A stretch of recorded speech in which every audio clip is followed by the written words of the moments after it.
Hey everyone, welcome back. Today we are addressing the question that all of us have. How do you stay in a calorie deficit? If you struggle resisting the urge of the pantry or going to a restaurant and really struggle with staying within your calorie deficit for more than just a couple of weeks, then trust me, I get you, but this video is also for you. So this question came in from Reddit. How the fuck do I stick to a calorie deficit? How do you guys do it? I've been trying it for years, but I just can't stop myself from eating at restaurants, and I can't stick to it for longer than 2 weeks. How can I finally break through the barrier and make it to the finish line? Before we jump into answering this question, I'm Noah Casella. I'm a registered dietitian, and in this series, what I'm doing is I'm going to Reddit and I'm finding questions as they relate to nutrition, health, weight loss, and I'm answering them. Yeah, and if you have any questions, feel free to submit them as well. Okay, so let's jump into this first question here, which is how the fuck do I stick to a calorie deficit? How do you guys do it? I've been trying for years, but I just can't stop myself from eating at restaurants, and I can't stick to it longer than 2 weeks.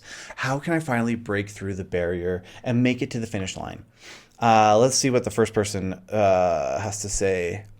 I treat myself with kindness and forgiveness. When I slip up, even if it's quite often, I would break the deficit and I would start the next day like nothing happened. And over time, it got easier as I went on.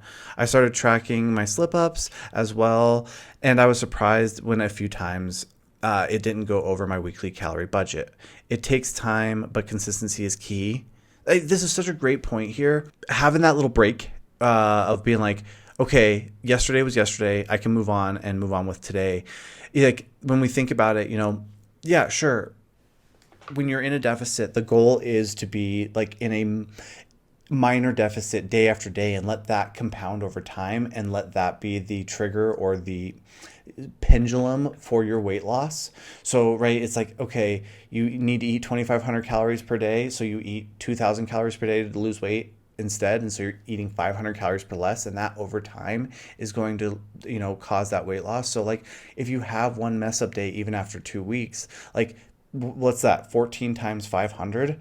That's a ton of calories when we think about it. So you'd have to eat quite a bit on one day to really mess it up. So if you change that thinking of like, if I messed up just one day and now I'm gonna binge eat and just fall off the wagon completely, then well, I mean, you lose all progress. But if you wake up the next day, and kind of brush your shoulders off, no harm, no foul, and you go after it again, then the chances are you're going to continue to see progress as you continue down that path. So, yeah, I think that's a great, piece of advice here.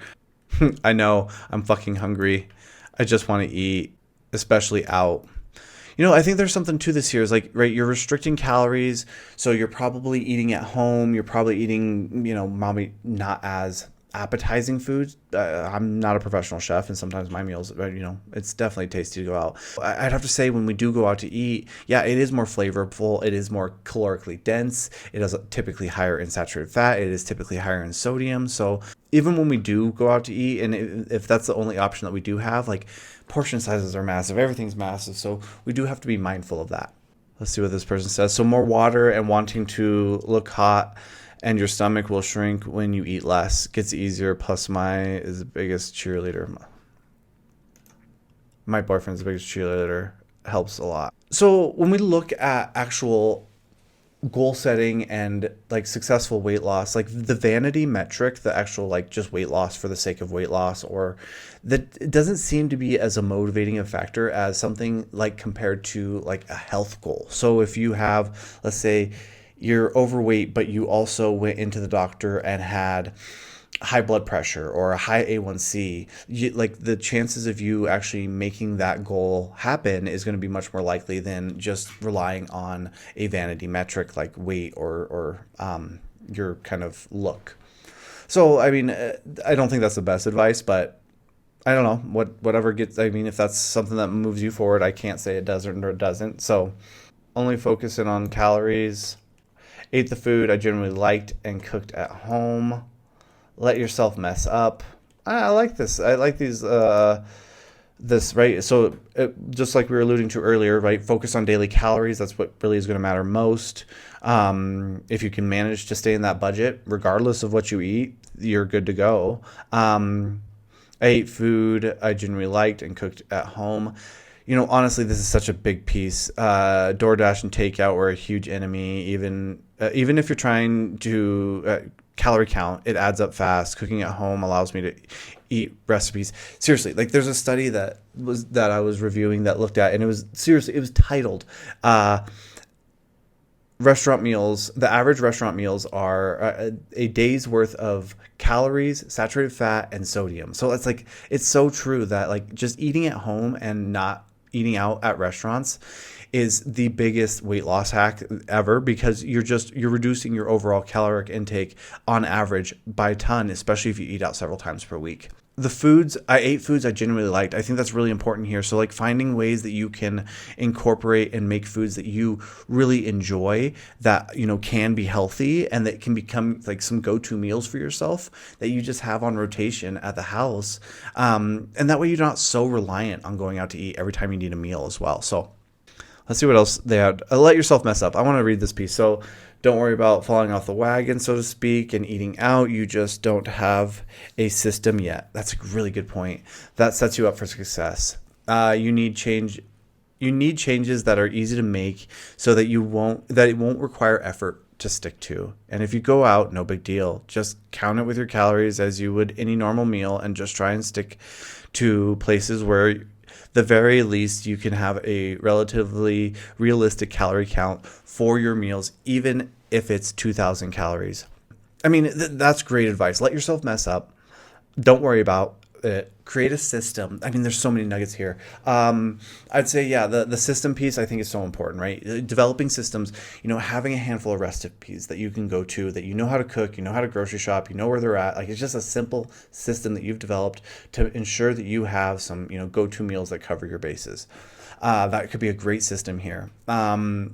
Other people find a really good system is using the scale as an accountability factor. So, right, you weigh yourself every day and you can kind of gauge, okay, yeah, yesterday I drank and ate way too much, and guess what? The scale went up today. So you can have like this automatic awareness and then course correction on behavior day after day. Could be another way. But to their point here, don't let it bother you too much, especially if it's one meal. Like give your effort all week, and if you have one meal, it's not the end of the world. Count your calories like you can, and really do, when you do go out to eat, just try and find a realistic option. If you look at the healthy options, or I think that's a category normally under menus, and then there's the actual heart healthy category under menus as well. Those are normally within like the 400 to 600 calorie range as far as calories are concerned. So yeah, that's a great tip. I love that one. It really boils down to discipline, but eventually it becomes routine and you're doing it without thinking. There is a degree of discipline to this, being in a calorie deficit or controlling for calories in general. So there's a term that we use that scientists and kind of medical researchers use, and we live in an obesogenic environment, meaning like it's just everything that is around us supports being overweight rather than supports being at a healthy weight, i.e. like all the access to calories, all the access to immediate food, immediate alcohol, also immediate, like, sitting down, resting. I'm in a chair right now. We sit on toilets, we sit on couches, we sit in cars. Like, so it's like we're stationary and we have access to too many calories. This is what we refer to as the obesogenic environment. So there is a degree of awareness and paying attention to how much you're taking in. And I think it does become easier as you start to kind of regulate some of these other things, like you're working on your behaviors of, working out and exercising. You're also trying to eat the food groups, like you're trying to follow some of these, behavioral patterns. It can be really beneficial in kind of supporting you in maintaining that. But yeah, there is a degree of discipline. One guilt-free cheat day a week. That's when you go eat and hurt yourself. The rest of the time you buckle down.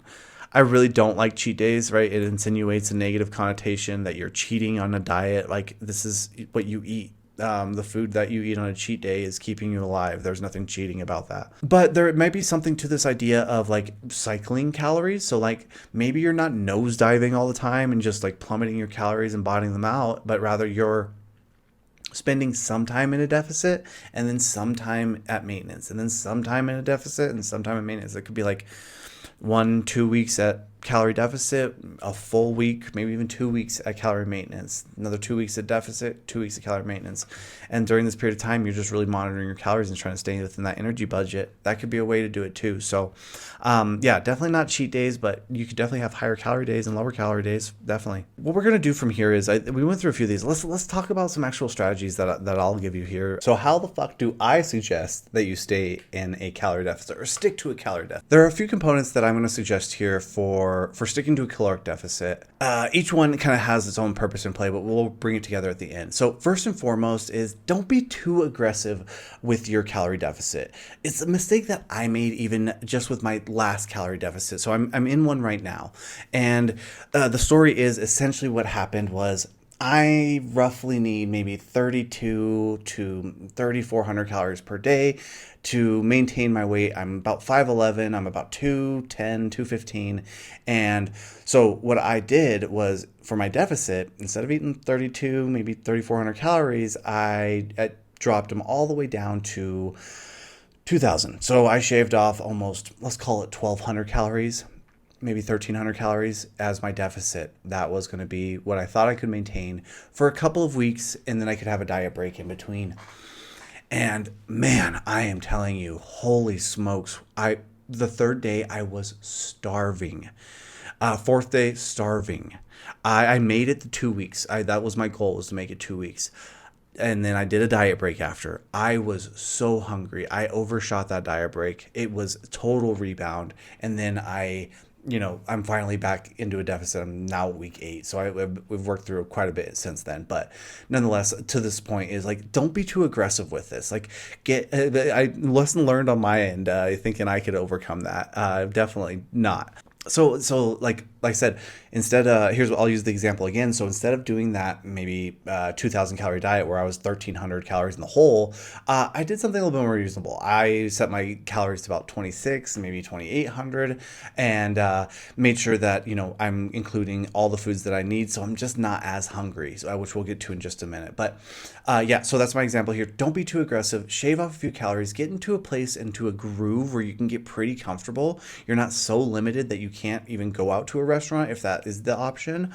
That would be my number one suggestion. My number two suggestion here is it was something that was mentioned in the comments as well, but not every day is going to be perfect, but also to mention, not every day is the same. On a yard work, you put a driveway, I don't know, like right, that's not equal to the Sunday rest day or the Sunday football game. Those are two very distinct, very different days and very different energy requirements. So, I mean, yes, we can put this focus on, trying to use that set amount of calories for a target, but, it's not the be all end all. It's not the end of the world if you go lower or go higher. I would say progress over perfection, right? The goal is to get yourself into a comfortable enough position where you are consistently losing weight. You're able to see that on the scale week after week. And you can, quantify that by saying, hey, I am able to I saw that I tracked my calories. I'm staying within like a 500 calorie deficit, and I can stick here pretty comfortably. So progress over perfection, and kind of seeing that moving forward. The last piece and the last suggestion that I have for trying to stick to a calorie deficit is, right, you are restricting calories. The volume of food that you will eat, especially if you are going from a high intake, like a binge style of eating, like you're just not caring, over consuming calories like crazy, in trying to then take the step of going to a caloric deficit. Yes, it'll be wildly different amounts and volumes of food. So my suggestion here is along the lines of don't be too aggressive with your caloric deficit. I mean, don't make the leap from your calorie surplus if you've been going hog wild all the way to a deficit. Let's get at maintenance first, practice some healthy behaviors, and then progress to a deficit. What I mean by eating healthy or healthy eating behaviors is you're going to be choosing foods from the food groups, which include like beans and legumes, nuts and seeds. We have vegetables, fruits, and lean proteins and low-fat dairies. Of course, some whole grains as well. So making sure that you're including all of those while also trying to limit the sodium, the saturated fat, and the added sugar. And then, right, the pieces are there for a healthy diet and making good food choices. And you can see, like, by choosing those foods, a ton of vegetables, a ton of volume, whole grains, a ton of volume, ton of fiber, going to keep you full for a long period of time. Lean proteins, again, something that's very satiating or filling for us. So, yeah, so my last piece to this sticking to a calorie deficit would be making good food choices, i.e. eating foods from all the food groups. So there was some great advice in the comment section of that thread. And as far as takeaways are concerned for this video and the suggestions that I made, were don't be too aggressive with your calorie deficit. Get yourself to a comfortable place where you can maintain that for a long period of time.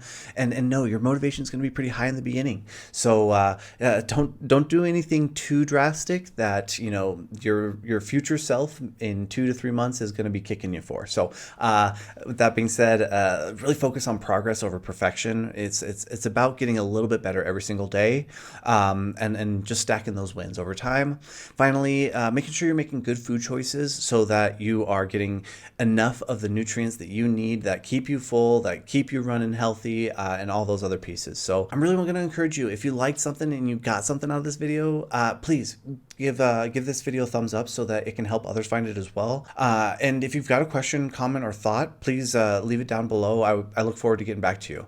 If you're looking for one-on-one coaching or further assistance for your next weight loss phase, I'll leave an application link below so that you can fill it out and we can get in touch. With that being said, I will catch you guys in the next one.